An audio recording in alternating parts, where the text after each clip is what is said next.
Hey, how's it going, guys? South Leone coming to you live from Greensboro, North Carolina with some gun updates. Just for a little disclaimer, I'm not an attorney.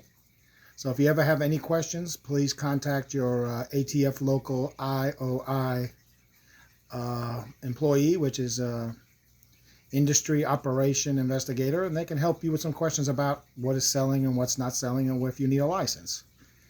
All right, today I come to you live with a Glock 19 frame. For all those that know, this is serialized. Has to be if you're going to get them. If not, then they have to be a PMF, personally made weapon, a firearm, and it has to stay for you. You can't sell it, because if you sell it, you have to put a serial number on it.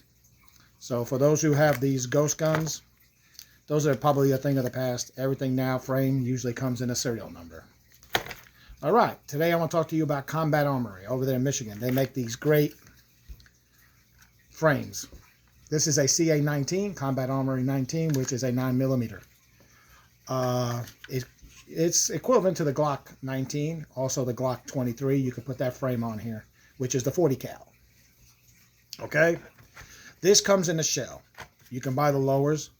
So if you really want to put a good gun together, and when I say put a good gun together for yourself, not to sell, if you put a gun together from parts from A and B, that's manufacturing if you plan on selling it.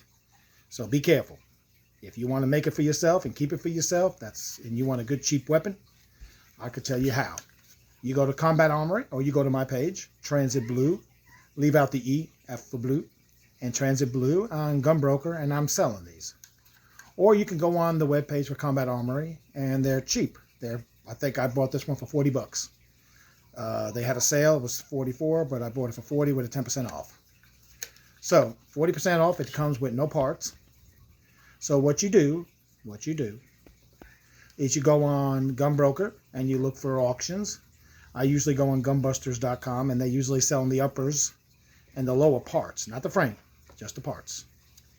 And what you do is you put in a bid. You win maybe one for 150, 200 bucks, a Glock 19 or 23, and you get the parts shipped to you, and you don't need an FFL to get those parts. Those are not FFL parts, as long as it doesn't have the frame. The frame is requiring a FFL.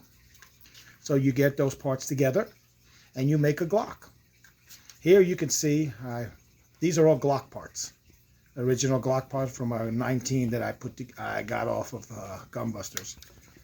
Okay, so I installed everything, put in the mag release. Okay, it has a good mag release, Combat Armory. You can see here, shoots out that pretty magazine pretty good. So it's a pretty good frame. It has good texture here. You see it also has a little, right there where your finger goes, has a little padding there too. Right there. Okay. A little trick to these, put a little oil on when you're putting in the pins to kind of slide them in a little bit better. It just takes a few times to do it. It breaks it in. But you can see the texture here. Now I want to show you the Poly 80, which is much more expensive. This is my Glock cutaway that I designed, but I'll show you right here. You can see there's no place to rest your finger there, like in the Combat Armory. So I like it a little bit better because of that. Textures, it's got pretty good texture still for the, this is Poly 80.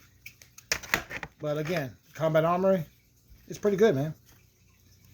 You got that little padding right here extra. So if you want to get one, feel free to go on my page, on my Gunbroker page.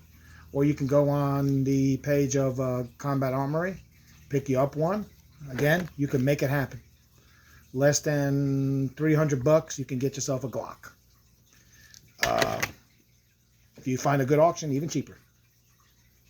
All you need is the lower parts, which run you about 30, 40 bucks if you wanted to. It comes with a lock and block, but this is a Glock lock and block. I got it on the auction. So, and you can put it together and make yourself a nice Glock. Again, it's not for sale. If you're buying it to make them and sell them, you're going to need probably a Class 7 manufacturing license, because you're taking parts and assembling putting together and making a weapon. So I advise you probably to contact your local ATF branch and check with them to make sure, but I'm more than sure that's correct.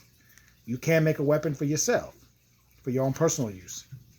But when you start selling them, buying them, and making them and selling them, that's where you get your problems.